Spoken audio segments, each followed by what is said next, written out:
So, you're probably in your calculus class right now, and it's the fall, and you're probably doing derivatives. And you've gotten to the point where your teacher says you don't need to do the limit and definition as much.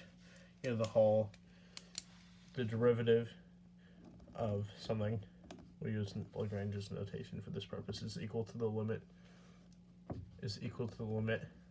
as delta x approaches 0 of the function of x plus delta x minus that all over delta x, which is basically our slope as it goes to 0, and that's our limit definition, which is all fine and dandy. But if you're just like, okay, I don't want you to doing this for the rest of your life, so instead they give you shortcuts, and one of these shortcuts that is really valuable to students is that the derivative of x to the n is equal to n times x to the n minus 1, right?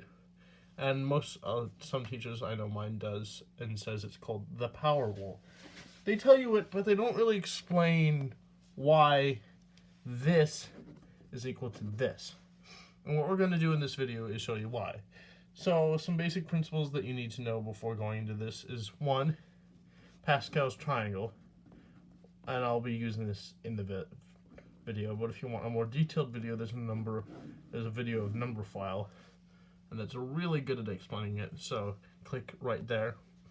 And if you have no idea what derivatives are, or calculus in general, then you can go to Khan Academy's playlist on calculus.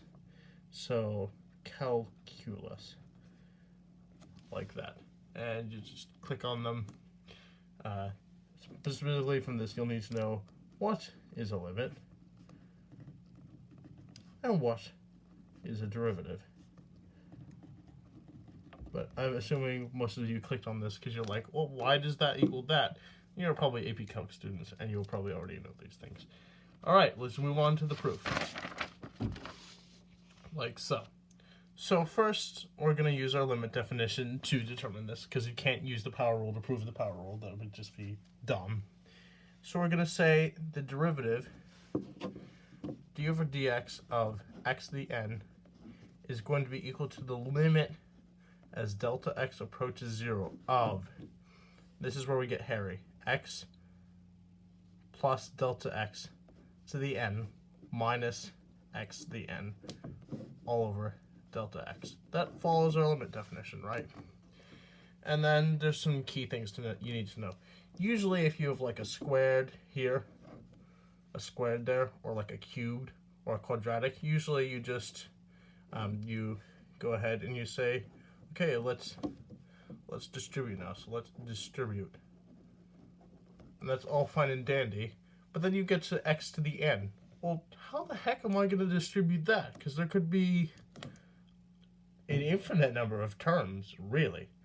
But this is where Pascal's triangle comes in, and it's really useful.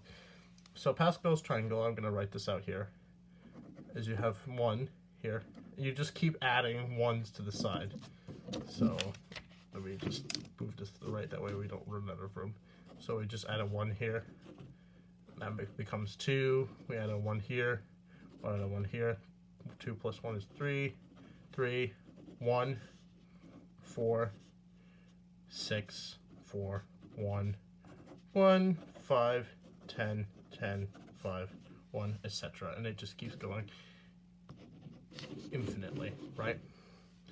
And so when we do this, they're like, well, this is fine and dandy, right? But if you notice this, when we look at our n term here, in this case for this row, n is equal to 1. For this row, n is equal to 1. And this row, n is equal to 2, n is equal to 3, n is equal to 4, n is equal to 5, etc. And you notice when we distribute, so our main terms, that could be x to the 5th in this case, plus that number, n, times whatever the second term is, and it just keeps going. In this case, it's 2n. In this case, it's 2n minus 2.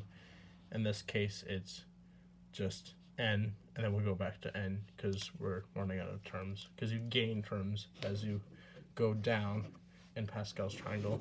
So the way I'm going to write this is this is going to be equal to the limit as delta x approaches 0, and this is the way I'm going to distribute, right? Because we know from Pascal's triangle that this second term is always going to have n as its coefficient, right? So we're only going to write two terms, and we're going to write in infinite terms in a number of terms in the middle, and I'm going to explain to you why. But first we're going to write this as x to the n, right? Because that's what our first term is, and x is decreasing in exponents starting with the highest, and delta x is increasing starting with 0 and going all the way up. So delta x to the 0 is 1, so that's just x to the n times 1, so we just write it as x to the n. Then we're going to add our n, right, because whenever you go to Pascal's triangle, say that's our n. First term is, second term's coefficient is n, second term coefficient is n, second term coefficient is n, second term coefficient is n. And that's true for all of Pascal's triangle. X, and because x is decreasing, we're going to say the n minus 1, right? X is decreasing. That's what Pascal's triangle says we have to do. And what Pascal's triangle says we also have to do is that the second variable needs to be increasing. So that's delta x to the 1, right?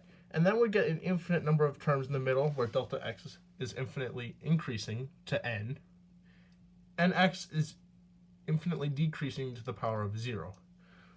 So we get the reverse on this side, where, as you notice, on this side of Pascal's triangle, we also get our n as our coefficient, right? N will still be our coefficient.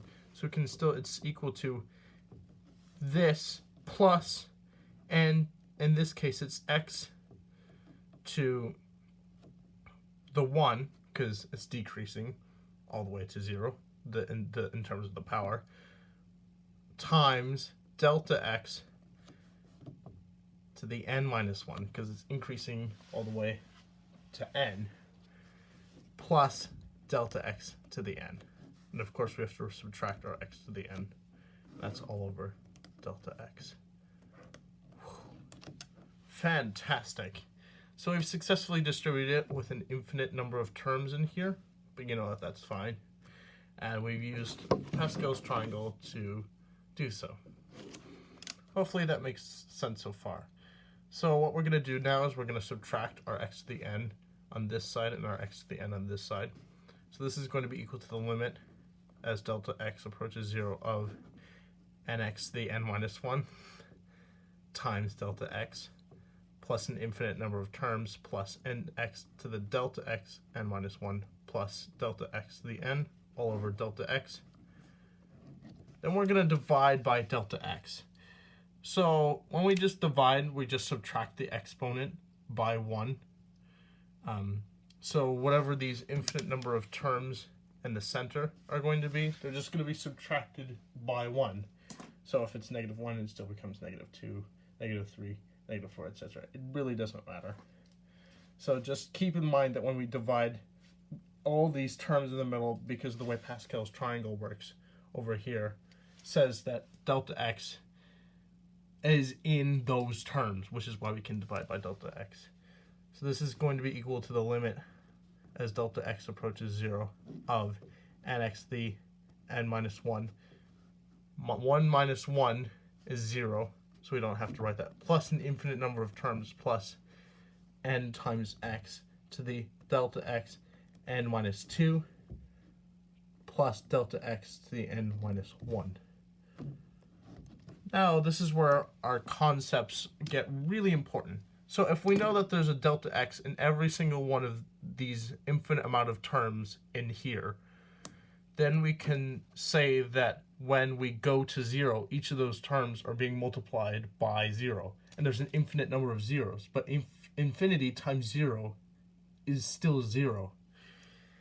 So this is going to be equal to nx to the n minus 1, right? That's left alone. Plus an infinite number of zeros. This becomes 0, and this becomes 0. So that's plus 0 plus 0. which really is equal to nx to n minus 1. And it all has to do with the fact of how Pascal's triangle works, which is quite beautiful, actually. So that's the proof. And because we've reached the proof, that's the end of the video. If you have any questions, just ask them in comments, and I'll try my best to answer them, or if there are any mathematicians, and you will feel free to answer questions there also. And that's the end of the video. If you liked the video, please sure to hit a like. If you really did enjoy it, please consider subscribing. This is a brand new channel that I'm doing, where I'm doing educational stuff, cool stuff, science stuff, mathematics stuff that basically interests me and I think is cool. So hopefully I'll see you in a video in the future. Yeah. Bye now.